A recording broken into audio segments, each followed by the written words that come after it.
ఏమంటారు? వాళ్ళు నిద్రపోయారా ఏంటి? సినిమా మాత్రం అద్దరిపోయింది. వాళ్ళు నిద్రపోయినట్టున్నారు. వాళ్ళు మీ జేబులో డబ్బులు ఉన్నాయంటే ఇంకోసారి చూడొచ్చు, లేదంటే ఓటీటీకి వచ్చాక చూడొచ్చు. కానీ ఫస్ట్ టైం మాత్రం థియేటర్లో చూడాలి అంటే అని అడిగిన వాళ్ళకి మాత్రం థియేటర్లోనే చూడాలి. ప్లస్ ఏంటి మైనస్ ఏంటి అన్న?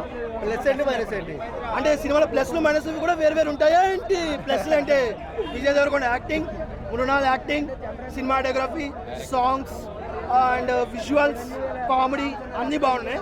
ఇక మైనస్లకు వస్తే మైనస్లు చెప్పాలా ఏంటి?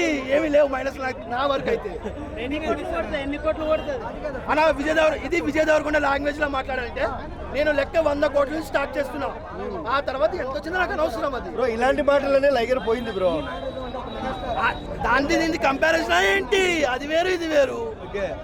అది ఓన్లీ యూత్ బాక్సర్లు వేసుకుని కండలు పెంచి కొట్టేవాళ్ళు చూస్తారు. ఇది అలా కాదు కదా. మొన్న సినిమా వచ్చింది ఫైటర్, ఎందుకు ఫ్లాప్ అయింది? ఏరోప్లేన్ ఎక్కారా ఏంటి అని అడిగాడు కదా. ఆ సినిమా ఎందుకు ఫ్లాప్ అయింది? అందరూ బాక్సింగ్లు చేస్తారా ఏంటి? ఈ సినిమా మాత్రం అందరికీ కనెక్ట్ అవుతుంది. ఫ్యామిలీస్ అందరూ పాప్కార్న్ తింటూ